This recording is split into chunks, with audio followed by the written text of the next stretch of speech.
आज भी जारी है।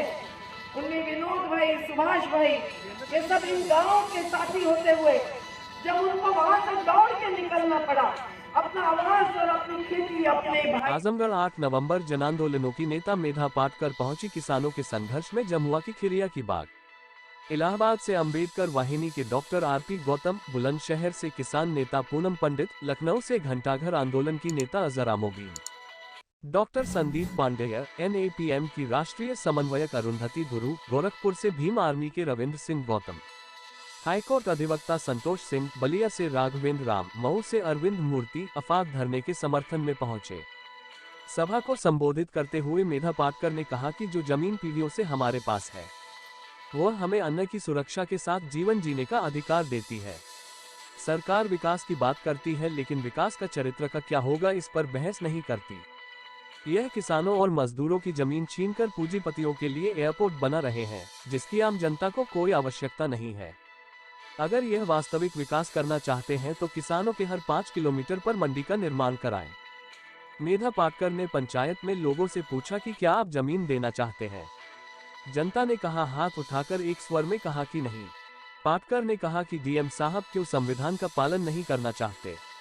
आज यह किसान पंचायत एक लाइन का प्रस्ताव पारित करती है कि हम किसी भी हाल में अपनी जमीन नहीं देंगे।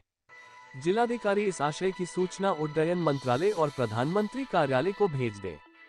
किसान नेता पूनम पंडित ने कहा कि हम न अपनी जान देंगे न जमीन देंगे। सरकार को विकास करना है तो लोगों के लिए अस्पताल और स्कूल बनाए। एयरपोर्ट बनाना फर्जी विकास है, यह जनता के हित में नहीं है। किसी भी हालत में हम यह एयरपोर्ट नहीं बनने देंगे, चाहे हमें बुलंदशहर से आकर यहाँ रुकना ही पड़े।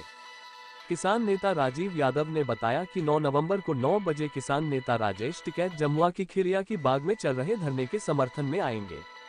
धरने के 27वें दिन बड़े पैमाने पर गोरखपुर, फैजाबाद, वाराणसी, इलाहाबाद से किसान नेता पहुंचे। पंचायत की अध्यक्षता रामनयन यादव ने की और संचालन किसान नेता राजीव यादव ने किया। हम आपको सलाम कर रहे हैं। आज देखिए कि विकास क्या है, यह तय करना है तो कौन तय करेगा? एक नरेंद्र दामोदर दास मोदी जी तय करेंगे, उनके भांजे भतीजे हैं कि दोस्त है कौन जाने, गौतम अडानी जी तय करेंगे। चुके हैं और आज भी जारी है।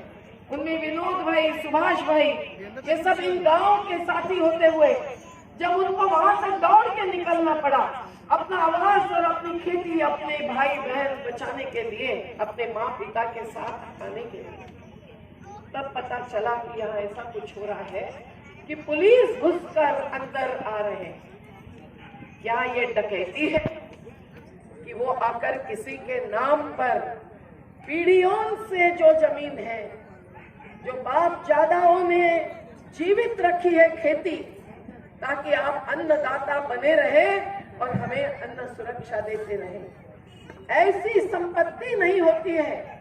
जीने का आधार होता है, संपदा होती है। और ऐसे प्राकृतिक संसाधनों पर इस प्रकार का हमला करना, मुझे नहीं लगता है कोई अगर संवेदनशील व्यक्ति होगा, वो चाहे प्रधानमंत्री, मुख्यमंत्री, मंत्री, विधायक, सांसद या कोई पुलिस अधिकारी हो, तो वो भी कभी मंजूर कर देगा। और ये कभी भी मंजूर नहीं है हमारे संविधान को। ये है संविधान साथियों, ये अंग्रेजी में है, लेकिन आपके हाथ में हम लोग संविधान जरूर देंगे और संविधान की एक प्रस्तावना पढ़ेंगे तो आप समझेंगे कि बाबा साहेब अम्बेडकर जी ने क्या दिया हमें, क्या दिया राजेंद्र प्रसाद बाबू जी ने, क्या दिया संविधान सभा ने, क्या दिया महात्मा गांधी से लेकर शहीद भगत सिंह तक। मंगल पांडे और ओबेदुल्ला मिलकर लड़े, हाथ में हाथ डालकर। अशफाकुल्ला ने भी जान दे दी तो आदिवासियों के बिरसा मुंडा, टंट्या भील, भीमा नाइक, खाजा नाइक, सब लोग इस भूमि अधिकार के लिए लड़ते लड़ते जेल में अंग्रेजों से मारे गए। आज क्या हम कहेंगे कि काले अंग्रेज ही सत्ता पर बैठे हैं? ऐसा ही चित्र देश में दिखाई दे रहा है। ये विकास की बात करते हैं, लेकिन विकास का चित्र क्या है, चरित्र क्या है, विकास की मंजिल क्या है? हमारे अनुसार ही नहीं, ये संविधान में लिखा है कि हर 14 साल तक के बच्चे को शिक्षा मुफ्त मिलनी चाहिए।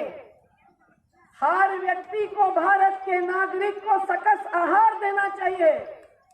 हर राज्य में शराबबंदी और नशाबंदी होनी चाहिए। ये शासन का कर्तव्य और जिम्मेदारी है, ये यहां लिखा हुआ है। लेकिन इसको ये विकास नहीं मानते।